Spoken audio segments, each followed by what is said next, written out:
got so much motherfucking design on right now.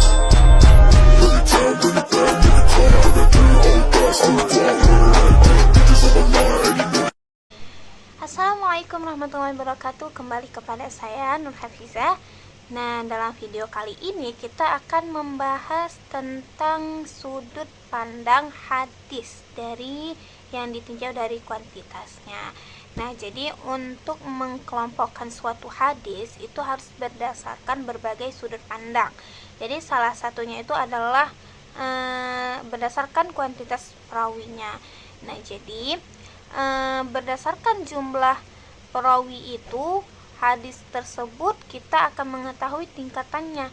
Jadi pada video kali ini kita akan membahas tentang hadis ditinjau dari segi kuantitasnya. Kita akan memahami apa itu hadis mutawatir, apa itu hadis ahad, dan serta pembagian dari hadis ahad seperti hadis masyhur, hadis aziz, dan hadis gharib. Nah, sebelum memasuki pembahasannya, kita akan pahami dulu nih apa yang ada di dalam hadis. Nah, orang yang menyampaikan hadis disebut dengan perawi. Jadi perawi itu letaknya itu pada akhir hadis. Ketika kita melihat suatu teks hadis, kita akan menemukan di dalamnya itu ada rawahu Muslim, rawahu Bukhari. Nah, itu namanya perawi. Nah, bagaimana cara kita melihat suatu tingkatan hadis ini, apakah dia tingkatannya tinggi ataukah rendah? Nah, kita akan memahami dalam ilmu hadis. Jadi, ketika perawi hadis itu dia semakin banyak, maka tingkatan hadis itu semakin tinggi. Nah, jadi hal tersebut itu menjadi salah satu pertimbangan dalam menilai kekuatan riwayat hadis. Oke, jadi langsung saja kita mulai pembahasannya. Pembahasan yang pertama yaitu pengertian dari pembagian hadis dari segi kuantitas. Nah, kita pernah mendengar ketika para ulama itu membahas soal hadis, soal kuantitas hadis, itu pasti kita merasa bingung nih, apa sih kuantitas itu, yang disebut dengan segi kuantitas itu apa? Nah, jadi jumlah hadis itu sangat mempengaruhi dalam tingkatan hadis. Tetapi jumlah orang yang meriwayatkan hadis tersebut juga harus ada syarat-syaratnya. Siapa aja yang harus meriwayatkannya, bagaimana cara untuk dia bisa menyampaikan hadis itu dari generasi ke generasinya. Nah, berdasarkan jumlah perawinya, hadis itu dibagi menjadi 2, yaitu pertama itu ada hadis mutawatir dan ada hadis ahad. Nah, yang pertama kita akan membahas tentang hadis mutawatir. Secara bahasa, hadis mutawatir itu adalah artinya tawatur. Tawatur itu artinya itu berturut-turut atau berturut-turut yang atau sedang secara beraturan dari segi perawinya. Nah, sedangkan menurut istilah hadis mutawatir itu adalah hadis yang perawinya itu pada setiap tingkatan sanadnya itu gimana ya? Kalau misalnya sedangkan menurut istilah hadis mutawatir itu adalah hadis yang diriwayatkan oleh banyak perawi pada setiap tingkatannya, tetapi tidak mungkin mereka itu sepakat untuk berdusta. Jadi kenapa hadis mutawatir ini adalah hadis yang tertinggi tingkatannya? Karena hadis mutawatir ini memiliki banyak perawi dibandingkan hadis-hadis yang lainnya, dan semua ciri-ciri hadis mutawatir itu harus dilengkapi di dalam perawinya. Nah, ciri-ciri utama dalam hadis mutawatir itu adalah jumlah perawinya.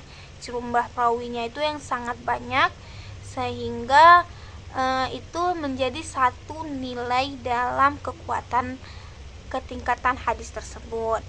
Nah, dalam hadis tersebut itu selain banyaknya perawi, hadis mutawatir ini juga memberikan tingkat keyakinan yang sangat kuat terhadap kebenaran berita yang disampaikan.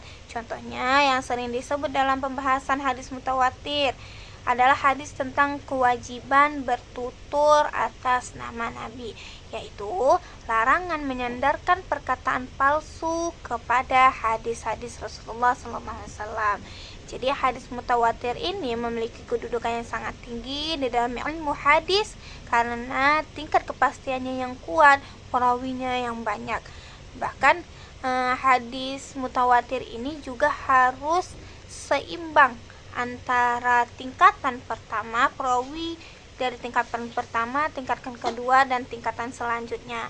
Nah, di dalam misalnya dalam tingkatan yang pertama itu perawinya itu ada 20. Nah, dalam keseimbangan syarat dari hadis mutawatir ini, maka kepada riwayat ketika sahabatnya itu diriwayatkan oleh 20, maka pada tabi'in juga harus 20, dan tabi'innya itu juga harus 20. Jadi kalau misalnya di tingkatan pertama itu tabiqat yang pertama itu 20, tabiqat yang kedua itu hanya 5 ataupun 10, maka itu tidak dikatakan dalam hadis mutawatir. Karena hadis mutawatir itu salah satu syaratnya dalam tingkatan tertingginya itu karena dia keseimbangan antara tabiqat perawi-perawinya. Nah, kita masuk ke pembagian hadis mutawatir. Hadis mutawatir itu ada dua, yaitu hadis mutawatir lafzi, yaitu yang mana hadis yang diriwayatkan oleh banyak perawi dengan lafaz. Nah, dengan lafaz atau teks yang sama. Jadi walaupun banyak yang meriwayatkannya, tetapi isi hadisnya, maknanya itu dan tujuan hadisnya itu sama. Walaupun banyak teksnya, banyak hadis yang diriwayatkannya para perawi-perawi lain, tapi dia tetap menjadi satu tujuan. Itu adalah termasuk dari hadis mutawatir lafzi. Yang kedua itu ada hadis mutawatir maknawi. Hadis mutawatir maknawi itu adalah hadis yang memiliki banyak riwayat, tetapi berbeda ketika memiliki makna atau tujuan yang sama. Jadi meskipun kalimatnya itu berbeda, inti dari hadis tersebut tetap sama. Jadi meskipun dia berbeda isi teksnya. Kalau misalnya hadis mutawatir lafzi itu teksnya itu sama, tujuannya sama. Tapi kalau misalnya hadis maknawi itu teksnya, isinya itu berbeda, tetapi tujuannya itu sama. Dari hadis mutawatir lafzi dan hadis mutawatir maknawi. Kita masuk ke pembahasan yang kedua, yaitu hadis ahad. Nah, hadis ahad itu adalah secara bahasa ahad itu satu atau tunggal. Sedangkan secara istilah yaitu ahad adalah hadis yang jumlah perawinya itu tidak mencapai banyaknya hadis mutawatir. Maka hadis ahad ini tingkatannya itu di bawah jadi dari hadis mutawatir. Nah, untuk hadis ahad ini kita wajib untuk mentelitinya ulang, apakah hadisnya ini benar ataukah tidak. Dia itu hadisnya diriwayatkan oleh satu orang atau beberapa perawi, tetapi sebanyak-banyaknya hadis ahad ini diriwayatkan tidaklah sampai ke tingkat mutawatir. Jadi hadis ahad ini bukan berarti hadis yang tidak benar.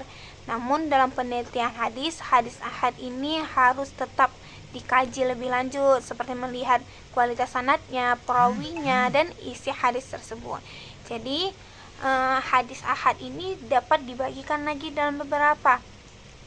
Yang pertama itu ada hadis masyhur, hadis aziz, dan hadis gharib. Yang kelima yaitu hadis masyhur. Kita masuk ke pembahasan hadis masyhur. Jenis pertama dari hadis ahad. Nah, hadis masyhur ini adalah hadis yang sangat terkenal yang diriwayatkan oleh 3 perawi atau lebih pada setiap tingkat sanadnya. Tetapi jumlahnya itu belum mencapai jumlah dari mutawatir. Disebut dia masyhur karena dikenal di kalangan masyarakat pada masa itu dan atau para ahli-ahli hadis. Namun perlu dipahami bahwa hadis masyhur ini tidak selalu berarti hadis tersebut pasti sahih. Sebagian hadis bisa saja dikenal tetapi harus diteliti tentang tingkatannya, apakah dia sahih ataukah dia dhaif ataukah dia hasan. Nah, keenam adalah tentang hadis aziz. Hadis kedua dari hadis ahad. Untuk hadis ahad ini dia diriwayatkan minimal 2 perawi. Beda dengan hadis masyhur. Hadis masyhur minimal 3 orang atau lebih, sedangkan hadis ahad diriwayatkan oleh 2 orang atau lebih. Nah, terakhir ada hadis gharib, yaitu hadis gharib ini hadis yang diriwayatkan oleh 1 orang. Hadis 1 orang dari salah satu tingkat sanadnya. Jadi kata gharib itu berarti asing. Mungkin dia atau jauh. Gharib itu dia asing, jauh, karena perawinya itu sedikit. Bahkan di dalam satu penjelasan itu dijelaskan bahwa dia gharib, terasingkan. Apakah perawinya itu dari tempat tinggalnya itu terasingkan, ataukah ketika dia mendengarkan suatu hadis itu dia hanya sendiri, maka dia disebut dengan hadis gharib, tingkatan terakhir daripada hadis ahad. Bukan berarti dia itu dhaif. Kita juga harus melihat dari segi sanadnya, juga harus diperhatikan tingkatan-tingkatannya. Dia itu termasuk dari hadis mana? Apakah dia termasuk dari sahih, hasan, ataukah dhaif?